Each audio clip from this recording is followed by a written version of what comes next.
mu daal di doon ay rebondissement si kaw Badara Gadiaga du côté de la régie bokk na si les larmes exactement de Bouba Ndour en évoquant exactement cette posture bi nga xam ni itam jàpp ne nekkul une posture responsable bi Ousmane Sonko daal di taxawee nii neen boycotté exactement la TFM par rapport ak li nga xam ne que moo di wàll wi nañ fa bañ a demati parce que dafa nekk télé yoo xam ni itam dañ fay xaawee sutura li nga xam ne que moo di Pastef et que cela remonte depuis 2019 qui n'a jamais que modi Ousmane Sonko joxe ay exemple de taille allant dans ce sens alors ñu ëpp nag woote li nga xam ne que modi boycott si ñoom foofu si waanu télévision Futurs Médias si waanu ko GFM Youssou Ndour ak peut-être ñu mu daal di àndal bokk na si Bouba Ndour mu daal di craquer en direct justement si télé boobu noonu lors de sa participation à l'émission Jakaarlo. Bouba Ndour, frère de Youssou Ndour, a été submergé par l'émotion et a versé justement des larmes en évoquant les récents événements concernant exactement son frère.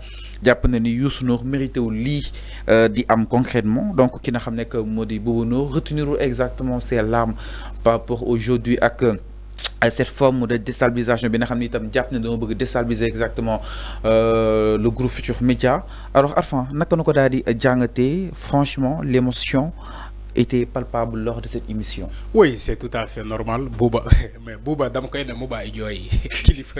Kilifa du joy. Kilifa du joy ni. Xana dégul woy Souleymane qui comment il s'appelle Diego Souleymane Faye. Souleymane Faye. Néna mag buy joy nekul rongoñ muy tour mais bët yi ñoy xonku ciur. Enfin, c'est pas sérieux. Non, si, Magdou Joy ni comme un bébé, ouais, tout ça, Bouba Ndour, toi aussi. Il faut arrêter la comédie. C'est de la comédie, Bouba. Alors, mais en tant que journaliste, je pense que Ando, si, Lissonko, voir par rapport non, il faut pas même poser. Il faut pas même poser de dire qu'en tant que journaliste, Ando Machi Sonko le mois. Il faut pas même poser. Il faut poser la question seulement. dama ne Bouba warul joy ni Magduy joy ni ci ki ay tiaxan ni li tiaxan la il fait de la comédie. Alors c'est normal mu défendre Youssou Ndour, c'est son frère te Youssou Ndour mo koy fay, c'est tout à fait normal. Bouba frère am Youssou Ndour mo koy fay mom lay liggéeyal. Donc ci ay joy Bouba Ndour tu peux lire beaucoup de choses ci ay joyam te mën nga ko décortiquer autrement. Bouba buy jooy parce que gàccee daf ko dàbb bu dem ba doon tey du seetaan Badara Gadiaga mu wax lu mu doon wax ba ñu yóbbu ko kaso.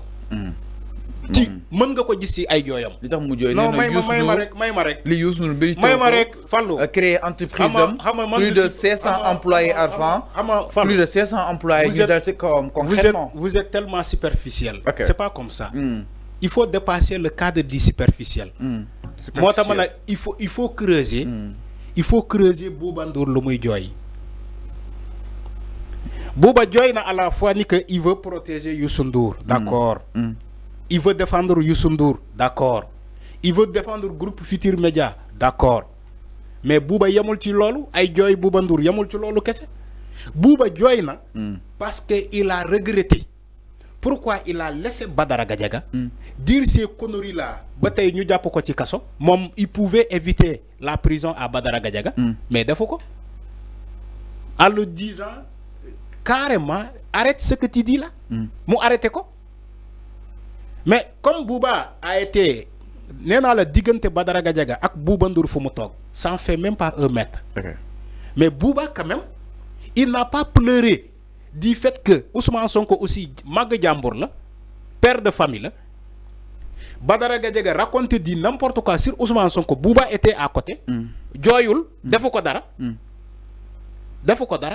Joyul defu ko dara.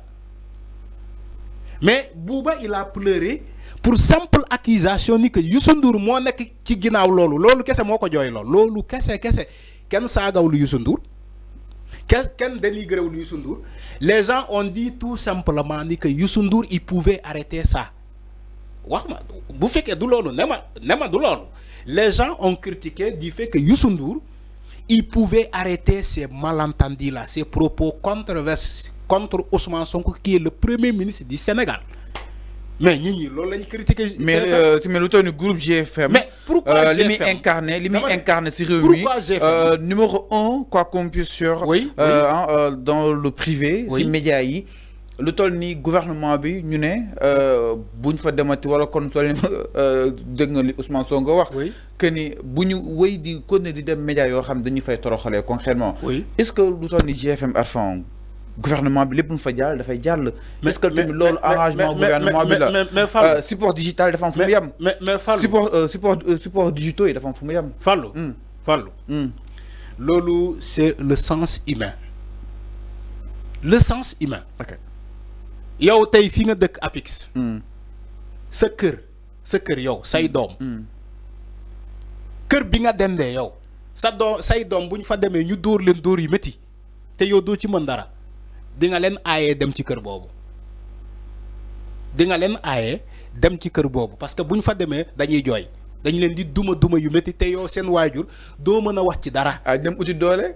yaa ngi dégg dem uti doole. donc tey Ousmane Sonko ñu dem uti doole maanaam ay argument yu dëgg. ma ñëw ne fa dem toog débat la il faut rectifier beaucoup de choses dans la communication. mais ce n'est que de les donner tout le temps ci débat il faut s'armer justement. il faut rectifier beaucoup de choses dans la communication de Ousmane Sonko. Ousmane Sonko n'a jamais dit à l'État de ne pas aller à la TFM. waxul état de. ay nitam. parti politique PASTEF. ay nitam wa les membres de PASTEF la ne. bu leen dem ci télévision boobu parce que télévision boobu daf ñuy dëkkee du ñu toroxal.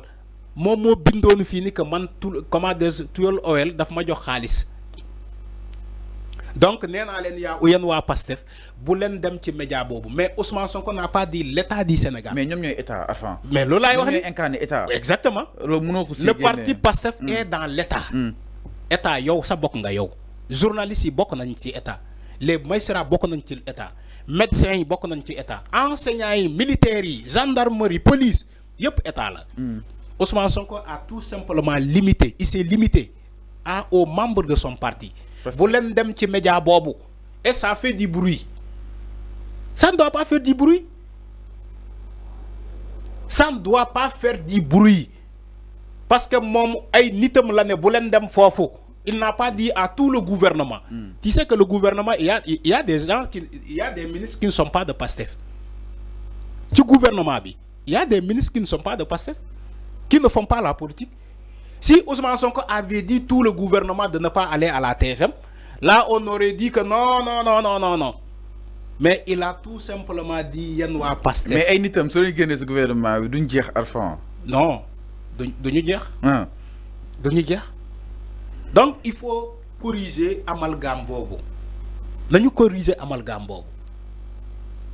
Té TFM Bouba Ndour dafa joy parce que il pouvait empêcher la prison à Badara Gadiaga, il ne l'a pas fait.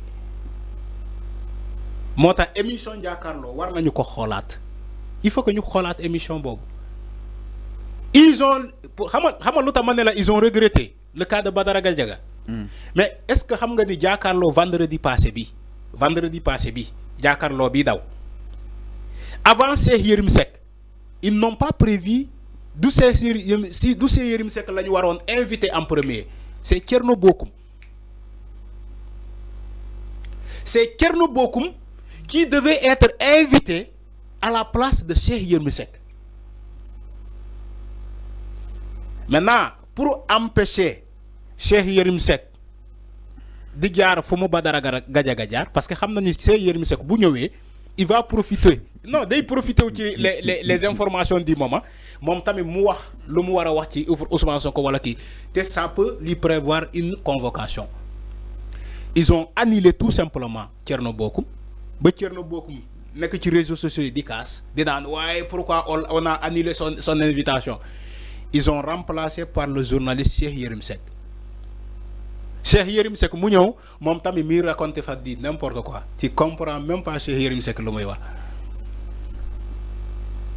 Donc su ma ñëwee su may jeexal ci le cas de Bouba Ndour et ses larmes, on parle de plus de Moustapha Nam et ses larmes, mais on parle de Bouba Ndour et ses larmes, les larmes de Bouba Ndour. Bouba kilifa duy jooy ne fang aduna bi seetaan la ngay jooy, c'est un signe de faiblesse. Je ne donne pas des leçons à Bouba, mais kilifa du jooy de ba mu ne fang ñi gis la ngay jooy. dafa yàgg defaan waa Pastef. C'est un signe c'est un signe de faiblesse. dafa yàgg dafa yàgg défendre waa Pastef quand même. non Bouba dafa bëgg Sonko. loolu mën naa la témoigner. Bouba ci boppam dafa bëgg Sonko. il aime tellement Ousmane Sonko Bouba bu ko gis nii lu muy jooyee nii ku bëgg Sonko nga gis nii mais dam ko ne Bouba kilifa du jooy nii c'est un signe de faiblesse xale yaa ngi lay seetaan Souleymane Faye nee na kilifa buy jooy bët yi ñooy xonk cur mais rongoñ du tuuru. Et le fait de pleurer ne change rien. Est-ce que Bouba Ndour a pleuré dans un plateau? Est-ce que ça change beaucoup de choses? Est-ce que empêcher les attaques contre Youssou Ndour? Mais de quoi empêcher? Mais les gens vont continuer d'attaquer Youssou Ndour. Mais est-ce que lui doit fragiliser exactement la TFM? C'est sorti justement Ousmane Sonko à fond. Non, mais à toi aussi. Arrête, Fallou, fragiliser la TFM. Dañuy laaj Arfan. Le fait que mu ne samay nit duñ fa demati et tout. Est-ce que du ko fragiliser un peu en termes d'audience? Mais Ousmane Sonko dafa jàpp ni que TFM daf koy xeex. Oui, il a dit. Fallou wala seetaanoo ko. Dafa ne mais dafa jàpp ni TFM daf koy xeex. Moo tax mu ne leen man ku ma xeex la ba nga yëgu ko ba nga yëg ni que maa ngi lay xeex. Alors loolu moo jooyloo Bouba Ndour dafa ne warul mën a xeex taxaw Ousmane Sonko warul mën a taxaw di xeex ak TFM. Tu sais pourquoi xam nga lan lay jooyloo Bouba Ndour. Ousmane Sonko tey bii incarné état xajul ci TFM. waxuma Ousmane Sonko opposant bi de. Ousmane Sonko premier ministre ci jamono bii nii xajul ci TFM.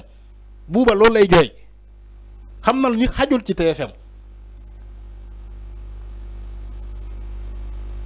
moo tax mu ne ko le rôle tey nekkul nga ñëw jàmmaloo ak TFM di xeex ak TFM mais d'être dans les urgences du moment c'est là où je suis d'accord.